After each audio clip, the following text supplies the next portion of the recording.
Awesome. Thank you. Well, I know we're both thrilled to be here. Yes. I am so excited to get to meet Hannah. I have been, when your publicist reached out to me and asked if I was interested in doing this, I was like, hard, yes, immediately, yes, I would love to. I have heard of your first book, The Foxglove King. It has been on my TBR list ever since it came out. And your other books, your earlier books as well, just were like right up my alley. And so I'm thrilled to get to talk to you more about it. Thanks. Do you want to start us off? So the first book in this series is The Foxglove King. And then the second book, which just came out yesterday, is The Hemlock Queen. So do you want to start off by just giving us an introduction to the series and what the first book is and leading into the second? I'm very awful at elevator pitches. So I'll just begin with that. But so Foxglove King, and it's the Nightshade Crown trilogy, and it follows Lore as our main character. She lives in the city of Delaire, which has a dead goddess problem, as you do. And so Mortem, which is the magic of death, is leaking from the body of this dead goddess that is underneath the city. And you aren't supposed to be able to use that magic unless you are one of like the monks of the church, but Lore can use it. So she was trying to keep that on the DL. And she works as a poison runner because the city, a lot of people will try to be able to use this magic by taking poison. So that's her job. And one day she's doing her job and something goes horribly wrong and she raises a horse from the dead, bad day at the office. And things spiral from there. She gets found out. She thinks she's going to get arrested, but instead the king is like, hey, I would actually rather you work for me. And thus and so plot happens. Well, I'm a big fan of you not just killing the animal and having it be dead, but then bringing it back to life. Yeah. It's never popular to just kill an animal. No, I didn't want the Does the Dog Die website. No. Be upset at me. I think I have a couple books on that one. But yes, well, that sounds great. So did the idea for the series, it sounds like it is based a little bit in a fictitious religion. Yes. Was that the inspiration, or were you inspired by something else? Had a very specific inspiration for this book series. And it is a weird one because I feel like if you read the books, like you can't really tell where this inspiration came from, but it was inspired by me getting really upset at The Rise of Skywalker when I went to go see it in theaters. And I will explain because that doesn't make a whole lot of sense when I read these. There are many reasons why I did not vibe, but my number one was the whole Rey Palpatine thing. And I'm speaking as if you are like, I am aware. Okay, I just wanted to make sure that you're not just like, I do feel like spoiler territory. If you haven't seen The Rise of Skywalker, I'm sorry. I would not recommend it. Here we are. Okay, so I was upset at the Rey Palpatine thing. Not because I thought it was a bad plot twist, but because it was not set up at all. And I was more upset with it because I thought this could have been really impactful if it had been set up properly, if it had been something that actually had like some cost and some payoff and not was just like pimp my ride style. I heard you guys like Palpatine, so I put a Palpatine in your Palpatine kind of situation. So I started thinking about what that story would look like.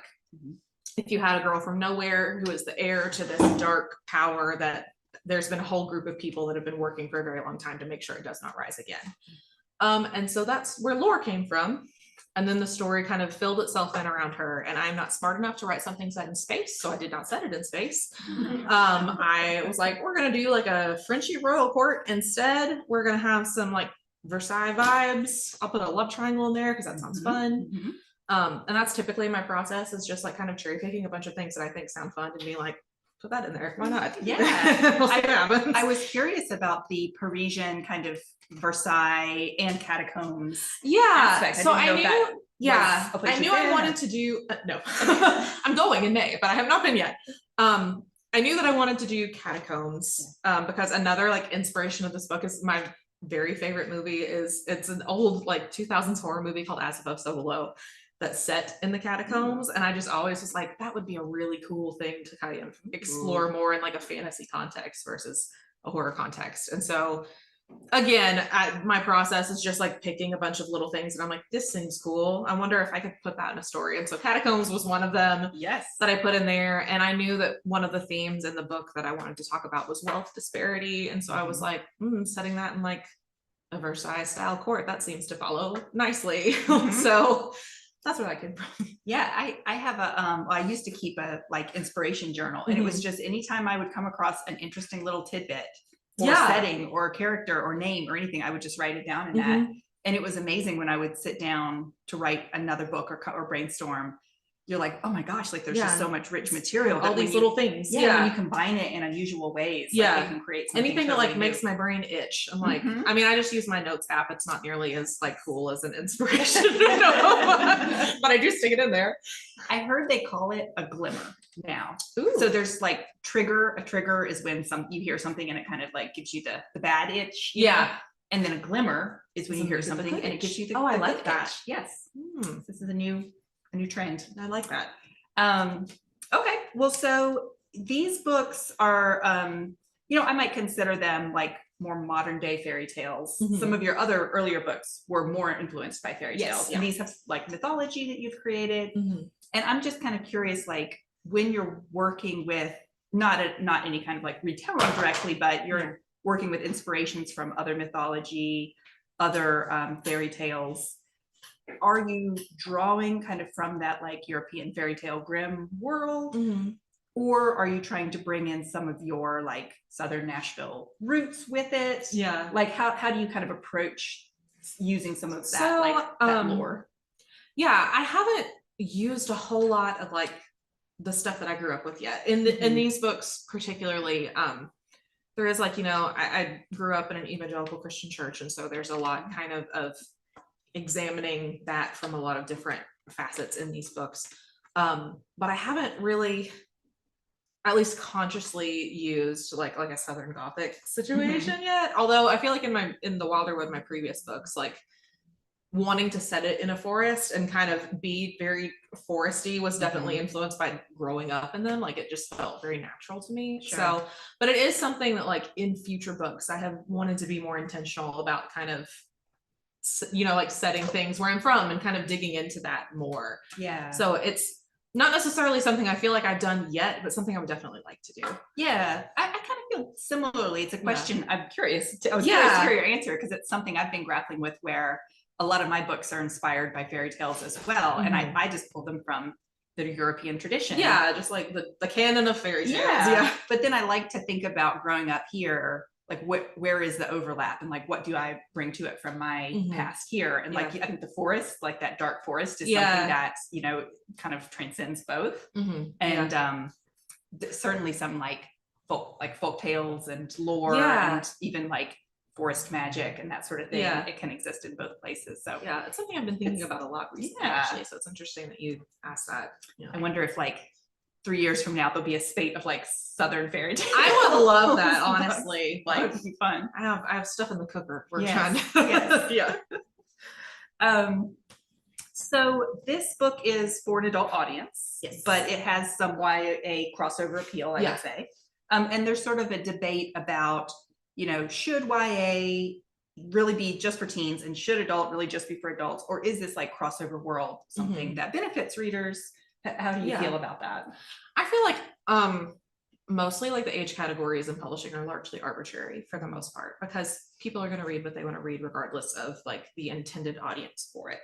I do feel pretty strongly about how books that are classified as YA should be written with a YA audience in mind. Like that doesn't mean that adults can't read them and enjoy them, but if you are writing YA, it should be like you were thinking about a YA person reading that book, and like that's kind of who you're writing toward, and then anybody can go on to enjoy it, but like that is who it is for.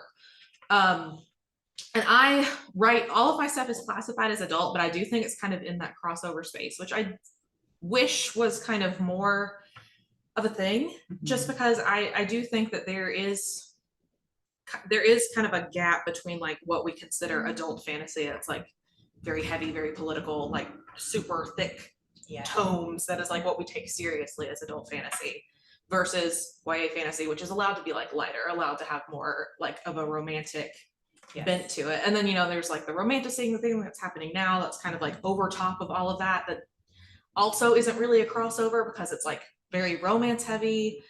And so I try to I'm always writing for the kid that I was. And so like I'm writing right now for like the 22-year-old that I was, and like what I wanted to be reading. in hopes that like that is what other 22-year-olds would want to be reading. Yeah, I do think it's weird, and I don't have a lot of like fully formed thoughts on it, but it is something that I kind of think about a lot as to how I feel like whenever we're really rigid about the way that we categorize books, it's not really doing anybody a service. Yeah. Yeah.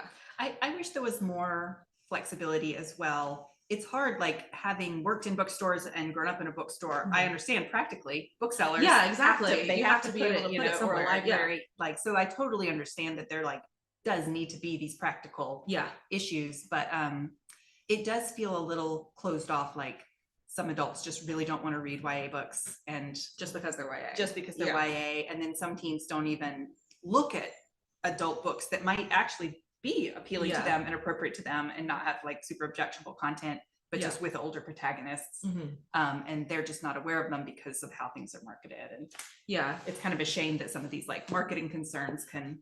It's a weird thing that I think publishing runs into a lot, where you like the business side of it is butting up against the reader side of it, and it's really hard to reconcile those two necessary pieces of the puzzle. So you mentioned romantasy, which is the hot new trend, and I am a huge romantasy girly as well. So if you have not heard of the term, romantasy is a portmanteau between romance and fantasy, of course. And there's also some hot debate over this name. Isn't there always? Of course, it's publishing.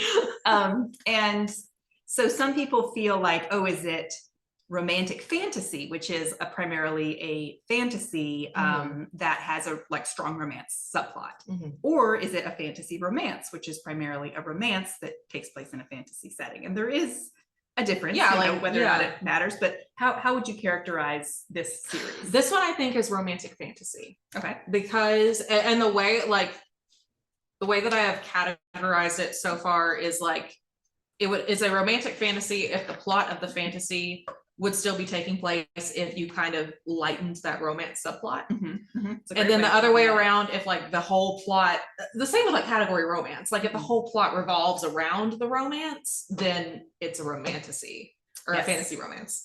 So this series I would categorize as romantic fantasy. My previous Wilderwood series I think is much more of a romantasy than this is, even though these are spicier, which is like weird, but like plot wise, I think that that's kind of where they fall. Okay. Yeah. Well, tell us a little bit about the romantic plotline in this series without it giving away is spoilers. Weird and complicated. It is for right now I'm going to say it's a love triangle, even though it like resolves in some interesting ways. We have Laura, who's our protagonist, and she is caught between Gabriel, who is a duke turned monk with one eye and tattooed hands, very important. And then Bastian, who is like a ne'er-do-well playboy prince. And the three of them find themselves very drawn to each other for reasons that they don't really understand, that you find out more about in this book. And so it turns out that their kind of romantic entanglement is a much more complicated and far-reaching thing than one would have initially thought. Ooh, okay. I know I like talk around it to like not spoil things. I'm like, this sounds like word soup, but like we're getting there. Well, in fantasy, I feel like there's so many possibilities for what that could mean. Yeah, it's like a fated mate's gone wrong. Okay. Yeah. Nice. All right. And then talking about the fantasy plot line, what about world building? Like what kind of sets this apart as far as world building? I don't know. It's you mentioned Mortem, which so like the two main magics are like life and death, so Spiritum and Mortem, and they all come from the bodies of the dead gods. So like the dead gods' corpses are just like around being problems. And there's also like some elemental magic comes into play in this book, but we find out that the religion of the world is very, very different in truth than what has been built up, which is a theme appears type thing.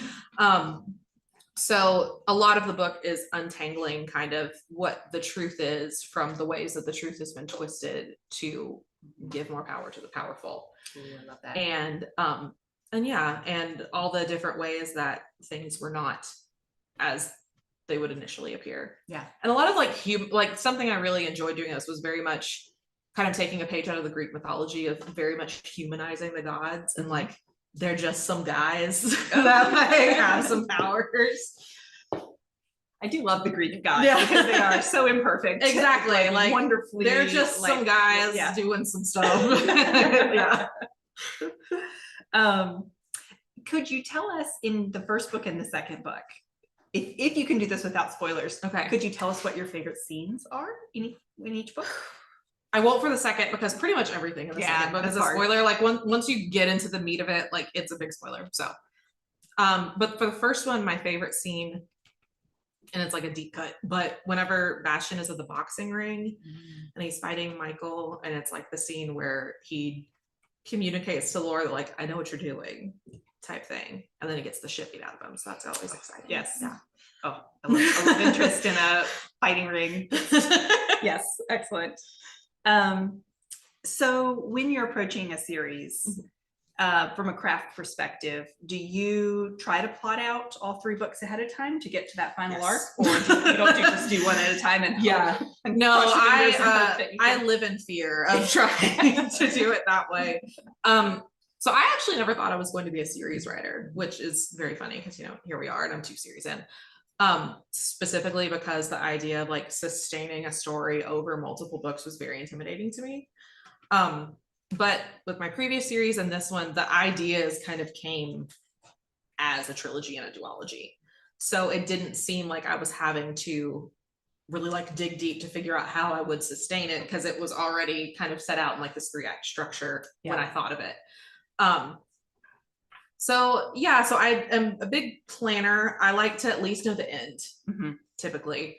And I love to know the midpoint, but I don't always. As long as I know the end, I feel like I know what I'm writing toward, then I can draft. And so I try to like do the best of both worlds and like have enough planned that I'm not completely spinning my wheels, but like don't plan so much that I can't kind of discovery write and figure out some other parts of it. So far that's worked fairly well, but I'm also not like married to any one process, because I feel like every book kind of requires something different. So if I reach a point where I need to change it, I can change it. I've kind of done both. I've written a lot of series, and the first series I ever sold, I had just written the first book as a standalone, and then they wanted to turn it into a series, and so there was no way for me to intimidating. But I actually ended up kind of liking it because, random switch topic. There used to be a show called Prison Break. Did you ever see the show? Loved the show. The thing with this show was it was about people breaking out of prison. It was so high stakes, and like every episode, it was like the biggest twist you could imagine happened. And the end of the episode, you were like, this is like a midpoint or a finale. Like, how can it be every single episode? And it's like they didn't hold anything back. Like they just threw everything they had at it. Yeah. And I kind of learned, maybe I should do that with my books, like instead, because I'm a planner by nature. Yeah. And so my instinct is to like map out, okay, here's the big twist, here's the midpoint, here's the final twist. And now I'm kind of like, let me just throw everything at it and just trust that like I will be able to come up with future stuff. Sometimes that works. I've been told that before, actually, where you like don't leave anything on the table. And just put it out there. Don't. That is intimidating though, because it's like you. Maybe you do. I always like live in fear that I'm gonna have a good idea, and it's like that's the last good idea you will ever have. So you have to like save this. It's hard to trust that you'll come up with more. Right now I'm working on a series for Disney that's set in the Nightmare Before Christmas world. And Disney required lots of they required the full outline of all the books in the series ahead of time. And so I really had to actually sit down at that point and like plot through everything. And that was the first time I had like deeply plotted through every twist, every character, because they obviously want to vet it all and make sure it fits in with the world. And I actually kind of liked that process too. And I was about to say, so how did that affect your drafting process? Like, did you feel like it made it easier, or did it make it harder? It made it easier. It did. I think having had so much each draft of the outlines had to get approved by so many people. That I felt like, okay, they're actually really happy with this. And so when I write it, so you don't have any like guesswork of like, is this gonna work or not? But I think when I'm working with my own original fiction, that might not work as well, because in the case of writing for Disney, it's so important that they're on board with every decision I make. It's almost like a partnership in that sense.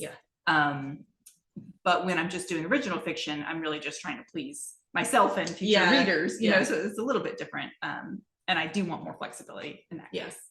Yeah. That's interesting.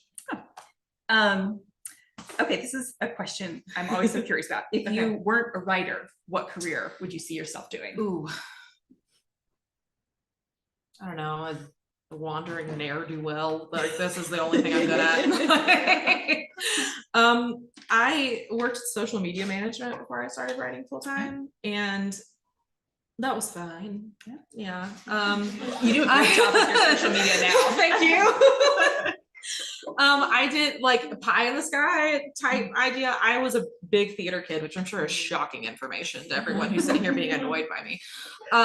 So I would have pursued that probably. Yeah. And see if I could annoy people on the national stage. So I feel like so many of us, it's like we would not be able to do anything other than write. exactly. I'm like, couldn't this is imagine. this is Yeah. all I got. I panic every time I'm like out of contract or I finish Yeah. a series and I'm like, I gotta write a new book because Yeah. there's no What else way am I I could supposed to work do? doing anything else.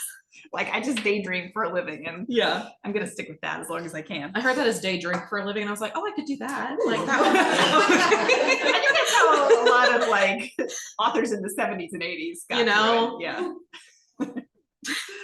Okay, I have one final question for you before we open it up to the audience.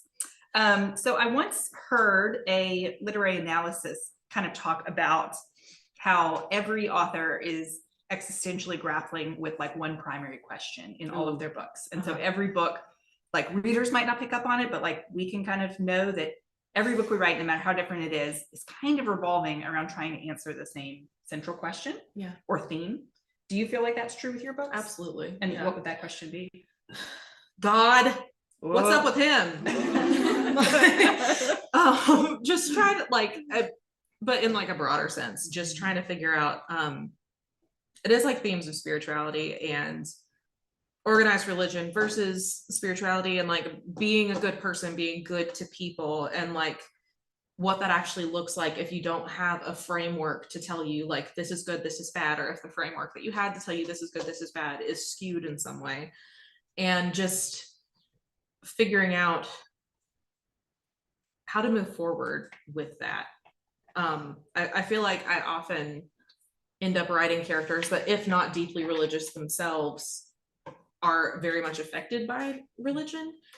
And it's just, it always is revolving around these questions of goodness and of fate and of if you can't, if your spirituality is not materially affecting the people around you in good ways, like what good is it?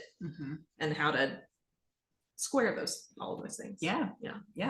It's so interesting. I do feel like it's like therapy for us in a sense. You know, it's like it's like a really fun way of therapy. Yeah. Sometimes traumatizing, but just to work through it with, you know, playing God ourselves with all these characters that we're moving around.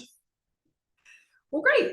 Well, okay, so I would love to now open it up to the audience and our virtual audience as well. Does anyone here have any questions? Yes. On a scale from 1 pepper to 5 boy. peppers, how spicy is that? Oh, okay. Let me just repeat the question for the people on the virtual. Okay, so this is the spiciness scale, which means how steamy is it on a scale of 1 mild chili pepper to 5 hot and spicy chili peppers. Where would you I feel like chili pepper scales are so personal. So I am like loath to ascribe my personal chili peppers to others' chili peppers, but I'm gonna go like a 2.5, a 2. Yeah. That's hilarious. I think that may be, we should give you a chili pepper award. I don't remember that question ever coming up, and I salute you. I like it. That's a good chili pepper. Nice and spicy. Okay. Question from the virtual audience. Yes. What part of the theater umbrella would you prefer if given the chance? I like performed in musical theater throughout high school, so that I like attention, you know, on my own terms. Yeah, so I really enjoyed my time doing that, and I would still do it if I had the time to. I just don't. So that, has that influenced you? Side question. Yeah, Where do actually. you see it coming in? Actually, I did a podcast where I talked about musical theater and like how I feel like it's affected my writing. And the biggest thing that I have noticed is whenever I'm writing like action in a scene, I feel like I'm blocking. So like whenever you like go to a blocking rehearsal and they like tell you where to move on stage and stuff, like that's how I think about the movements in a scene. And like, you know, when you're acting and you're trying to think through, okay, I have been told I need to like reach out my hand in this moment, but I need to like have a thought process behind why I would do that. So it doesn't look like I'm just like, I have to reach out my hand now. Like you have to do that internality with your characters too, where it's like, if you need them to like go back and look at something, they need a reason to do that. That's not just, you need to see this plot important thing behind you. Like there needs to be an internal reason for why you're doing it. So yeah, I think that really affected how I think about doing that part of the job for sure. Question from the live audience? When you're like thinking of creating a new series or just getting in the writing process, Yeah. I also follow your Pinterest. I will admit that. Thank you. Like, before I always read a book, I like to see if there's any fan art already. So I Me also too. like to see the author's Pinterest for what inspired them. Yeah. But do you have like a set like playlist that you also listen I to? do. Oh, okay, let me just repeat the Yes. question again for the, yes, for the I- online audience.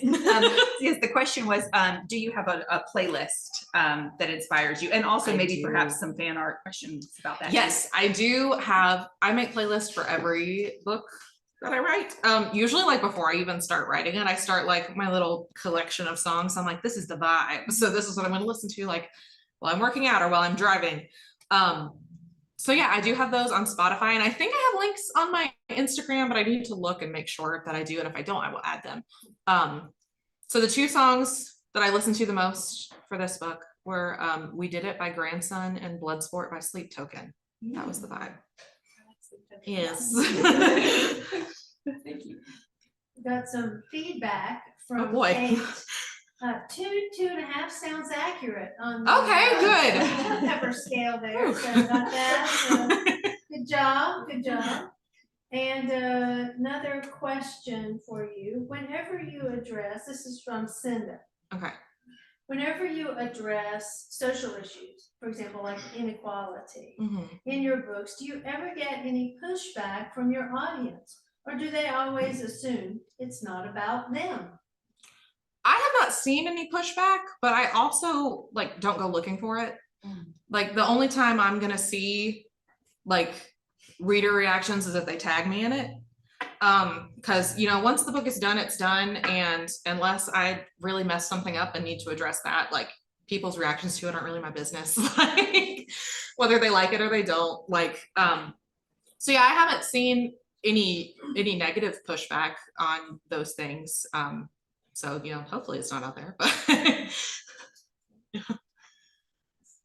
You're talking about how you think about creating a magic system that like integrates with the story that you're trying to tell. ooh, okay. The question is about how do you create your magic system? Yeah, so I honestly it depends kind of what comes to me first. So for this series, I knew up front that I didn't want to do like straight up elemental magic again because I'd kind of already done it in Wilderwood. So it was kind of more front of mind whenever I was coming up with it. Now for the Wilderwood series, the characters and the plot were what came first. So the magic just kind of grew out of like, what do I need thematically for this story to work? But for this one, I knew that I wanted to do like a life magic and death magic just because I thought that would be a cool dichotomy to explore. And so I feel like in this series, the magic system that I wanted to use influenced the plot a lot more so than like in my other series. It was kind of the other way around where the plot that I wanted informed the way that I did the magic system. But I am not one of those writers who's like super precious about a magic system either. And I think that's just a different style of writer because you could definitely tell like there's those fantasy writers that like the reason that they're writing the book is because they came up with this really cool magic system that they want to tell you about. And that's not me. I definitely use a magic system more as a storytelling tool than like a central set piece. So it's more important to me that the magic system has thematic resonance and like is cool versus like having a bunch of like super set, like I want to explain this thing to you that I have made up and I think it's really cool. So a lot of it is just like what kind of writer you are and what appeals to you. But I think just thinking about the themes of your story and kind of going from there helps me a lot with magic system stuff. Like what would be the most interesting way to kind of explore this thing I'm already wanting to explore. Yeah. This is something for the two of you in creating and world building. What was a big challenge that you had in Hemlock Queen that you triumphed over? There were one. And Megan, you had to learn a lot about movie scripts.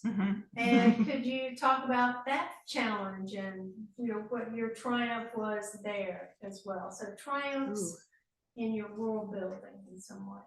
There was, and again, this is a spoiler, so I'm gonna like talk around it. There's an element in the Hemlock Queen that I didn't want to reveal right away, even though it's something that the groundwork had been set for in Foxglove King. And I knew that if I did not land on it just right, everything else is gonna unravel. So I worked really hard to make sure that I was hitting those beats exactly the way that I wanted to hit them. And trying to like give enough for the reader to kind of know what's going on without giving away so much that it wasn't like suspenseful anymore. And I hope that I did it. But I did it until I thought it was as good as I could do. So yeah, for me, this my latest series, which is an adult supernatural thriller. The first book, called Malice House, is about cursed books that sort of come to life. Some of the nefarious characters come off the page. And then the second book is about cursed movies that come out of the screen. And so every chapter opening with both books has a little excerpt from the books or the movies that are featured in the overarching story. So it's the whole book within a book idea. So for the first book, that was easy because it was just writing book excerpts, and I'm a writer, so I could do that. Although it was a bit challenging because it was from the perspective of like a very pompous, like 80-year-old man, like very literary, like a Pulitzer Prize winner. And I was like, I'm not a Pulitzer Prize winner. How am I gonna write this? So that took a lot of I actually really enjoyed the process, but reading a lot of like really great classic writers and trying to capture their voice. But still, it was prose, which I, have spent a lot of time doing. So you would hope I could do it. But yeah, for the screenwriting, for this book, every chapter starts with an excerpt from one of the scripts of the movies in the book. And I had taken a screenwriting class actually here in Asheville with the Great Smokies writing program. So I knew a little bit about it, at least like the formatting of what a script looks like. But trying to capture the snippet in just like a short little excerpt, trying to capture something that would be very interesting for the reader in just that short amount of time. And I think there's like 7 movies, and so it kind of alternates. And so creating like 7 different full horror movies was, I kind of geek out of that stuff. So I really enjoyed it, but it did take a lot to figure out like how that would actually appear in script form. Yeah. I love that story. Question from Elizabeth. Do you have any plans for any other books in the series? Other than the third one that is coming out next year, I do not. So this is a trilogy, and as of right now, it's staying that way.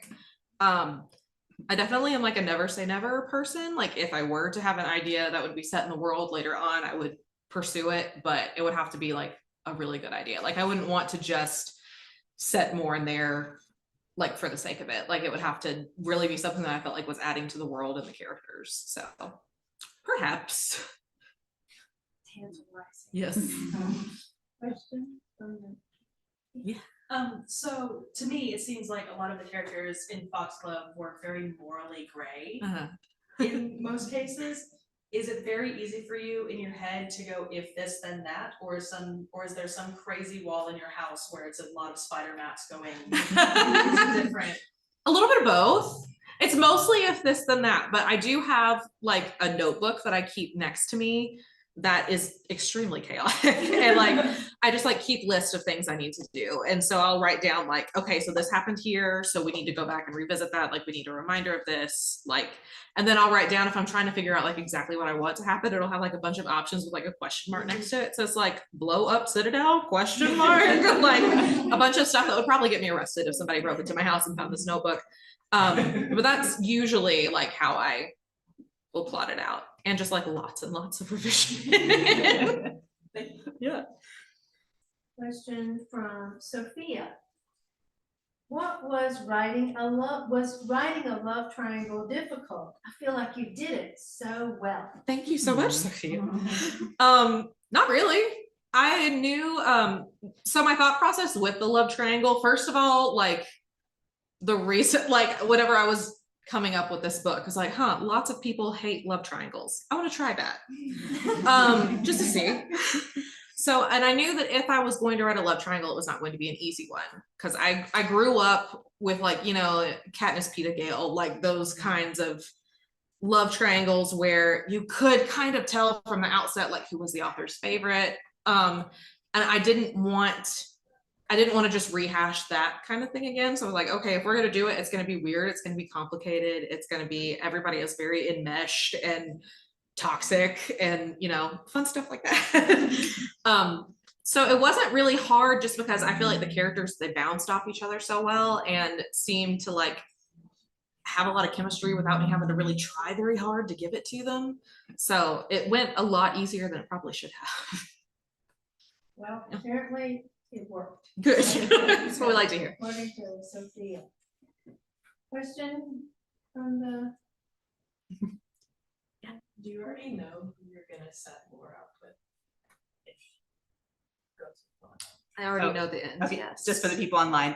One sorry. more question about the love triangle. Do you know who Laura, the main character, is going to end up with? at I the end? sure do. The third book is actually done. It's with my editor. So. Very That's exciting. So process question. Okay. What's the best or most memorable, could be both, could be neither of those, editorial feedback the two of you have received, either on the current book or a previous book? Best editorial or most memorable My feedback. most memorable is my editor always has to tell me that's not how boats work. And I have to fix it. Because I keep putting boats in them and I don't know why, because clearly I have not learned yet how boats work. But yeah, that's been like the last 3 books that she's like, do you know how a boat works? And nope, still don't, clearly. So nautical education. Yes. That's why we have copy editors. Exactly. My father-in-law is a doctor, and he read my first book and said, oh, they would all be dead, like because of the way that I have different mad scientists injecting people. And he's like, Yeah. you can't do that. Like, they would all die. Yes, you can. Anyway. I've had some scary editorial feedback, like with the first book in this series. It was my adult debut. I had always written YA and middle grade before that. You're talking And about Malice House, yeah. And I had gotten a new agent who did adult fiction and sold it to her, or, you know, she took it on as a proposal and loved it. And when I wrote the whole book, she was like, doesn't work Oh no. at all. I was like, oh no. And so I had to throw out like the whole second half of the book and totally rewrite it. Like it became a totally different book. Yikes. And I will say it became a much, much better book. Yeah. I really, really love the way it was, her feedback was absolutely spot on, and it made the book into something like I think just works so well as a story. Mhm. And the first one now in hindsight, I can see why it didn't work. Yeah. But man, that is like a knife to the heart. Yeah. To hear those words. That's a lot. Yeah. You live to tell. Yes. Yeah. Yes. And keep learning. Question from. Out of these 3 books in the series, which was the hardest for you to write and why? So which was yeah. the hardest book to write and why? I think my first series was hard just because that's where I learned how to write a book. Like I truly, whenever I first wrote for The Wolf, had zero idea how like a book worked or publishing worked or any thus and sundry. So that process of kind of figuring out like you can't just like skate on vibes. Like eventually the car must have gas and not just vibes. Was interesting. And I think debuting is just weird anyway. So there's like a big learning curve with just the business side of it and the writing side of it. So I would say the first one, because this one I feel like I had a more clear vision for. So it's come along, you know, knock on wood, fairly easily up to this point. So what was, for the two of you, your big break? How did you finally make it into getting published? I guess For the Wolf was my debut. And I queried for very many years, and then I was on submission for very many years. So it was not like an overnight thing at all. It was a lot of work for a long time before I really saw any benefit from it. And I think that's probably like most people's story is you keep plugging away at it, and eventually you just get to the point where like you were fueled by spite, and like the only reason that you haven't quit is because you refuse to. And you know, hopefully eventually the spite throws you over the line. And was it successful then? Your break was finally, Yeah. query worked, or what? Yeah, I queried and my agent read the full and offered representation. So it was very much like a by the book typical story. Yeah, it wasn't anything special. It just how it typically happens with just the query working and eventually the submission package working, but taking a very long time in between. How long was that time? What's the time? I wrote the first draft of For the Wolf in 2016, and it didn't get bought until 2020. So I had about 2 years of querying, and then about a year and a half, 2 years on submission. Mine, I had a long time before I got my agent. I had written 4 full books that didn't sell. You know, they were just my like learning books. Yeah. And I was working for Asheville Parks and Recreation, right over there in City Hall. And my boss knew I secretly wanted to be a writer. And so one day I had decided, okay, I think I'm ready to submit these books. So I submitted my book, my first book, to agents, and I heard back like the next day. I got an offer, signed with that agent, and it went to auction, and we had a 3-book deal in like a week or 2. Wow. And I ran into my boss's office and I was like, I quit, you know. He was like, yay! He was so excited for me.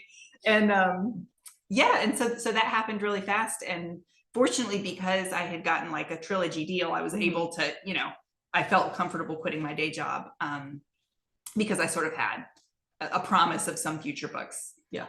Of course, after that, you never know. You just never know if you're ever going to be able to sell another one, but somehow we managed to keep doing it. So ever since then, I've been full time. Yeah. Those are 2 good examples. Yeah. Sticking to it. Yeah, I worked a day job up until like last year. That's not easy. Yeah. That's not easy. I mean, part-time, so a lot easier than a lot of other people have it, but yeah. Well, one more question from live audience. Yeah. Did you have a teacher that inspired you? Yeah. Oh, yes, sorry. Did you have a teacher or anyone else, a mentor, who inspired you to write? I did. My 4th grade teacher, her name was Miss Stanton. And I actually don't know if she's like still around, but I hope so. And she would, like anytime that she could get away with like assigning creative writing, she would. And I found a way to turn it into a ghost story every single time. Like every prompt that she gave us, I would be like, and now this is a haunted house. But she was like cool with that. Like she thought it was neat. And so she would like give me books. She'd be like, I think you would like this one, and like recommend it and stuff. And just always really encouraged me to like keep up with it. And so getting positive feedback whenever I was, you know, like 8 years old on stuff that I had written was my first taste of being like, I can write things people like and not just things that I like. So yeah, that was a big inspiration for me, I guess. And also what made me like to write ghost stuff. So this is a closing question. All right. And you can wrap up as you would like to, Hannah. How have you grown as a storyteller? What's the biggest way you've gone from Wilderwood to Nightshade? What's your biggest place of growth as a storyteller? I think my confidence in my own storytelling, honestly, has been what has grown the most. And not necessarily confidence in the means of like, I think I'm so much better now, like not that kind of confidence, but the confidence in that I know that I can figure something out. Like I can get an edit letter and it can have a really big problem in it and I can figure out how to fix that problem. Whereas before, you know, like your first few edit letters you get and you're like, oh God, I can't do this. And like, but after you do it a couple times, it's like, yeah, you can. You just like need to give yourself a second. So I think, no, that has been a big point of growth and just not talking myself out of stuff. Because like with Wilderwood, I kept it a very like limited cast and like limited setting because that was my confidence level at the time. Like I did not think that I could pull off a bigger cast, a bigger setting, like a bigger world. And so specifically with this series, I wanted to try that to kind of see if I could do it, which I guess was a risky move because maybe I couldn't. But so just knowing A, that I had really good editorial people in my corner that were going to help me, and B, that like I knew now how to fix storytelling problems. And I knew that I had the ability to think through something and like, you know, untangle the knots that I had made, has made a big difference in my productivity and like what I want to attempt. Like now I can see like there's books that I want to write, but I know I'm not like at the level where I can write them yet, but I try to like poke at them anyway, just because like that's how you get better, is by trying to do stuff that you don't think you could do. So It's very inspirational. thank you. Put that on a t-shirt. And sell it. Yeah. As well. Thank you so much, Hannah Whitten, and glad to have you in conversation, Megan Shepherd. Congratulations on the Hemlock Queen. Thank you so much.